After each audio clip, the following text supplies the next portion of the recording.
moment together.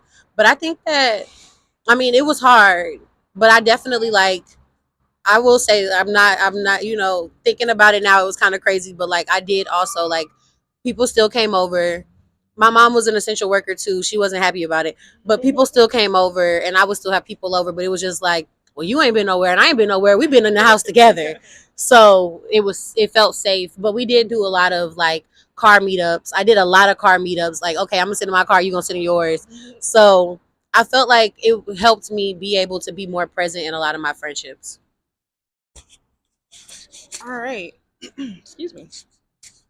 Still in the topic of COVID-19, we're swirling through the shutdown and possible time limits. Did you have any curfews that you had to deal with? I feel like there was a curfew. I feel like there was a curfew. But I know like I had a friend and we would like talk on the phone. Like we would get on the phone at like midnight. We would talk all night and then at like 4 o'clock, like, hey, you wanna meet up? Like we were there was no time didn't exist during COVID. Time did not exist during COVID. It really didn't. I feel like there was a curfew. But if it was, I wasn't following it. Oh boy, that's funny. Okay. What emotion do you feel like, whether that be frustration, happiness, sadness, because the pandemic did bring that? What did you feel like emotion wise you felt the most? I'm not gonna lie. I think that I felt a lot for the most part. I mean, like it was very sad. I'm fortunate to say that there were not many people in my life who were horribly impacted by COVID. I mean, I feel like I and a lot of people were happy. I think that a lot of us even like took that time for granted because I don't think that there will ever be a time that we will be able to be free like that. But like I said, like for me being somebody that's like super busy and always running and going and doing, like that pause was something that I probably would have never gotten if that wouldn't have happened because I would have went straight from graduation right into the workplace. The last 3 years of school would have been, I mean, the last 3 months of school would have been crazy. So but I also will say I was very sad about graduation because I'm a first generation college student. It was the first college graduation that anybody in my family was going to go to, and I was so, I was in the process of party planning and graduation pictures, and like I am really sad that I was not able to graduate, and then and have that experience because I feel like it's special. I'm coming up on another degree now, so I'll be able to get to do the things because even when I graduated with my master's after that, because I also got my master's during COVID, we had a graduation, but it was limited. But like even then, it was like nobody was having big parties like that. So I wasn't able to really celebrate with my families. Nobody was traveling. I have a lot of older people in my family that they didn't leave the house and they still kind of don't leave the house. So I think I was happy for the break, but I was sad because of a lot of the misconnection. And what year did you graduate with your master's degree? In 2021. Fairly close. Fairly close. Mm-mm-mm. I guess my last question to you would be cut, cut, cut. My last question to you would be, looking back now, how do you feel about the time of COVID and what did you learn? How I feel about the time about COVID is, you know, I'm gonna say what I learned, and maybe how I feel will come out. But what I learned is that time is short. Like again, I'm lucky to not be impacted in the ways that other people were.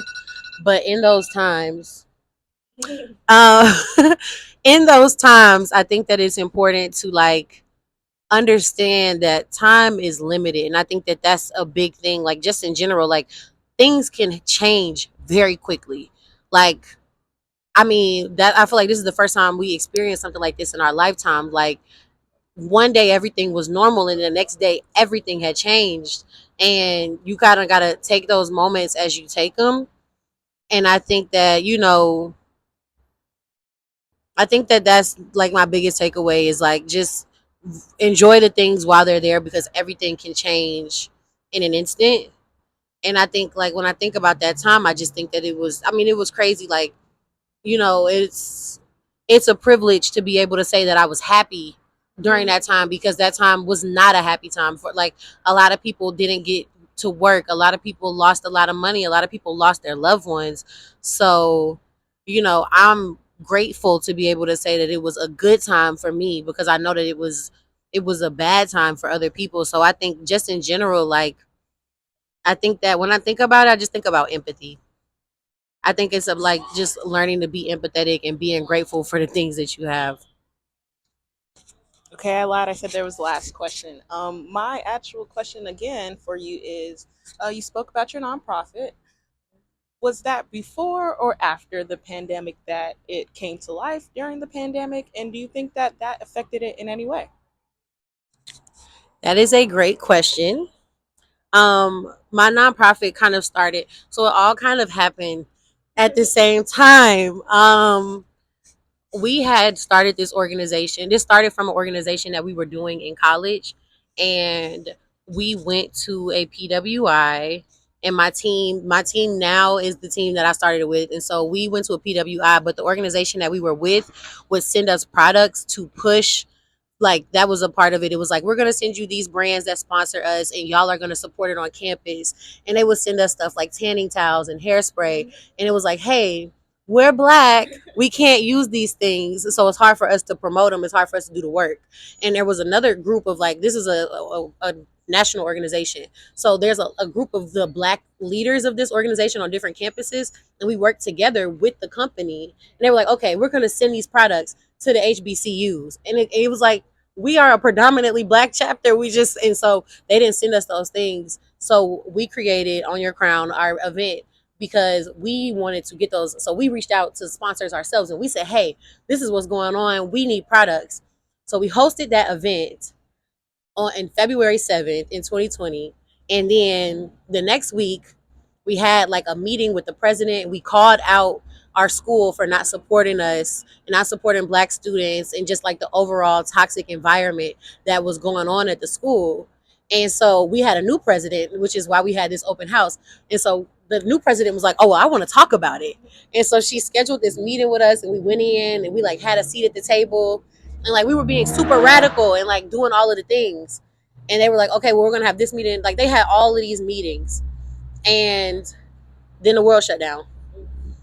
And it was like, whoa, whoa, whoa, okay, but like it was like, yeah, the world stopped, but like we still gonna do this. So we were like pushing for them, like we were doing a lot, like we did a lot. Like I remember when everything happened with George Floyd, like we called out the school for not making a statement about George Floyd. We did all of the things as soon as we were like able to protest, because you know people were still protesting even though it was, we were, you know, you couldn't have gatherings and stuff like that. And we called on them to protest.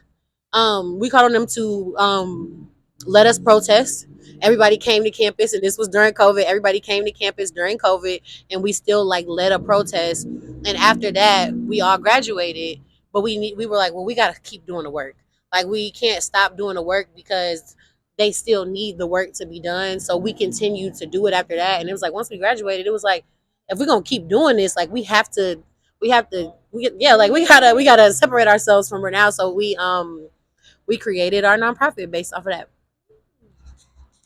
And for the people, if you could just give us, a nice little insert about your nonprofit, the name. I know the name, but I'm gonna let her do it, and just tell us what it is. Yes. My nonprofit is the Safe Place for Our Tribe, aka The Spot. And our vision is to create emotional safety and a place that makes you feel like you're at home no matter what, i.e., the spot. So our goal is to just create emotional safety. And what emotional safety looks like is a space where anybody can just be. Because our goal was never to like, our goal is not, it's not black versus white versus this or that. Our goal is to educate everybody on black culture so that they can either be a better ally or a better black person, or or just a better support. So we our biggest thing is education, because we want to educate everybody on black culture, and we want to create spaces where black culture in any form can authentically thrive. Thank you so much, Charlene, for talking with me. Is there any last remarks you have for this interview. Last thing, thoughts about COVID or anything else? I just want to say thank you. I appreciate this. I love talking about this and talking about my experience. I haven't thought a lot about COVID, so I appreciate this. And um, I mean, I'm glad that we don't have to wear masks no more. I'm glad we don't have to wear masks no more, but I hope that we don't ever get in situations like these again, because I feel like this situation just showed us how much, like, if we were just a little bit more aware and a little bit cleaner, then maybe we wouldn't get sick so much. So I hope it doesn't happen again.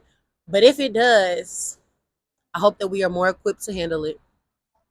Well, Charlene, thank you again for being a part of history, and I thank you so much for being here. Thank you. Hopefully